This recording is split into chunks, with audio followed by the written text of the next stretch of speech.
Hi, here's Marianne again making an urgent plea for funding for the campaign. A few days ago, I had said, look, we need hundreds of thousands of dollars in order to be in there this January, to be in New Hampshire, in the debate with Dean Phillips, in that primary on January 23rd. But in order to get there, we need hundreds of thousands of dollars.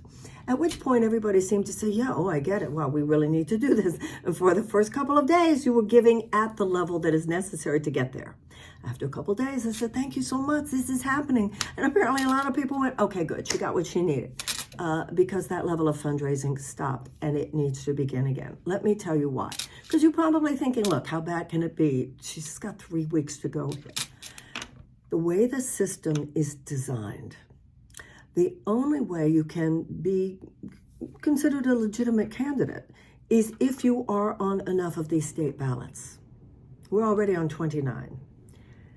But we have to get on some big ones. We have to fill out all the requirements and get on some of these bigger ones in addition to what we already are in order to be campaigning in New Hampshire this month.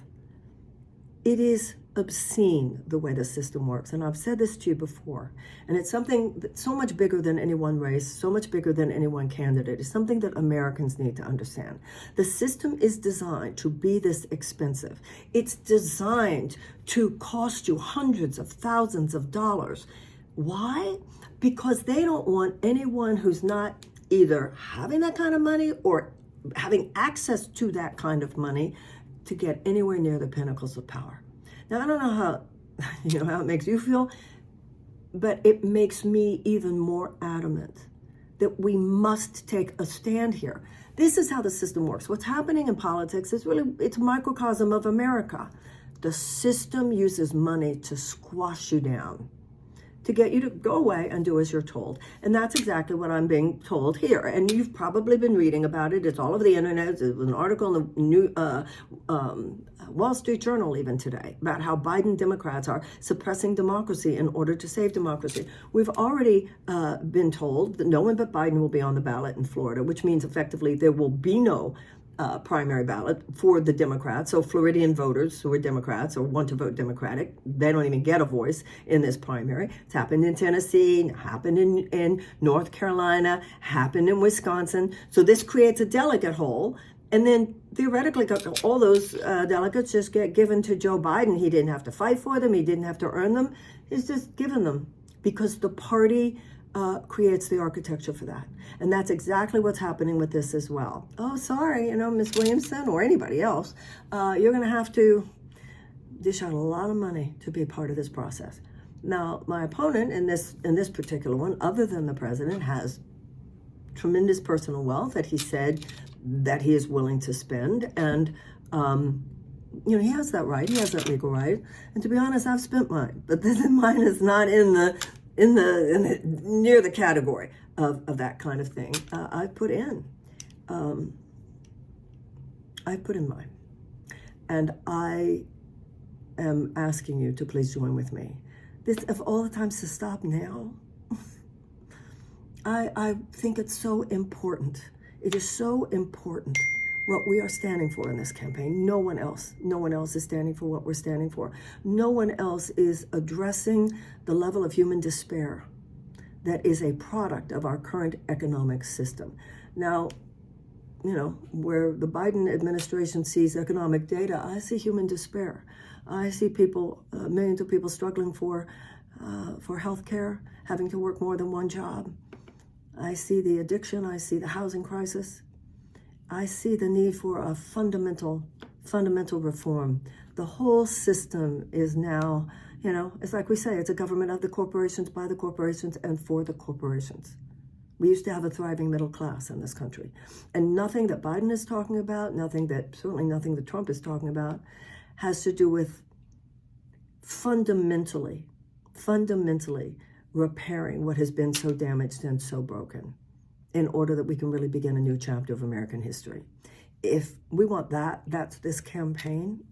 And in order for that to happen, we need a lot more money this month.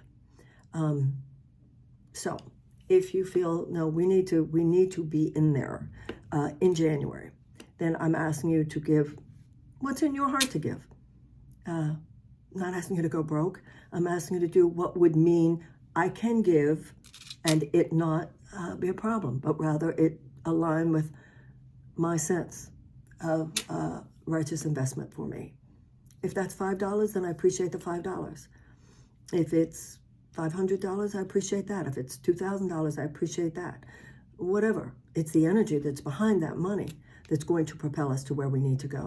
But at this point, we do need it. So when I asked the other day, you were coming at it with the kind of money that we need, but it's got to continue at that rate.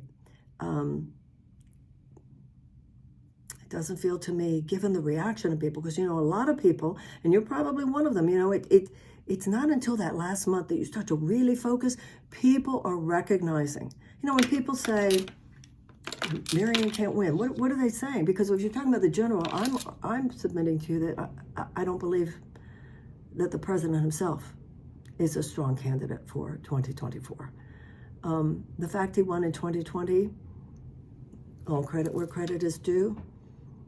You don't say to an actor who won the Oscar last year, surely because you won it last year, you'll win it this year. It's a different movie.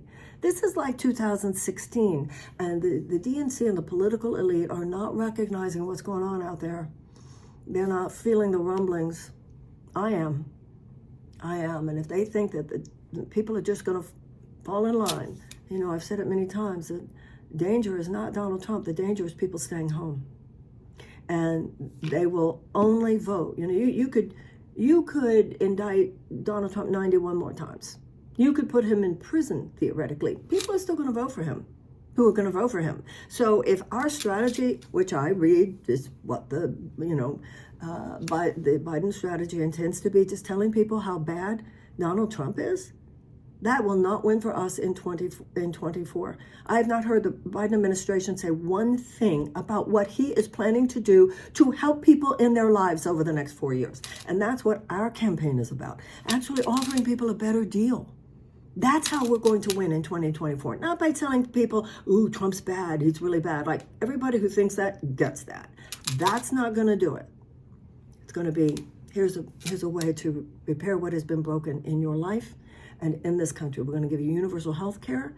You're going to have tuition-free college and tech school like the citizens in every other advanced democracy, subsidized child care, paid family leave, guaranteed sick pay, affordable housing, guaranteed living wage, Department of Peace, children and youth, very child-centric, a mass mobilization from a dirty economy to a clean economy, climate emergency, ending America's drug war, really getting America into a new beginning and a much better deal for the American people. And I think a much better deal for the world. So this message is too important to stop. I'm in it. I'm in it to win it, and I'm in it if you're in it. But this is something we have to do together. So I'm asking you, please, push that donate button at whatever number you can, whatever number is right for you. And we need a lot of money right now. If you believe that this campaign and this candidate is the one to put in front of Donald Trump or Nikki Haley or any of them and say, show me what you got, because I got a lot. I'm ready for that.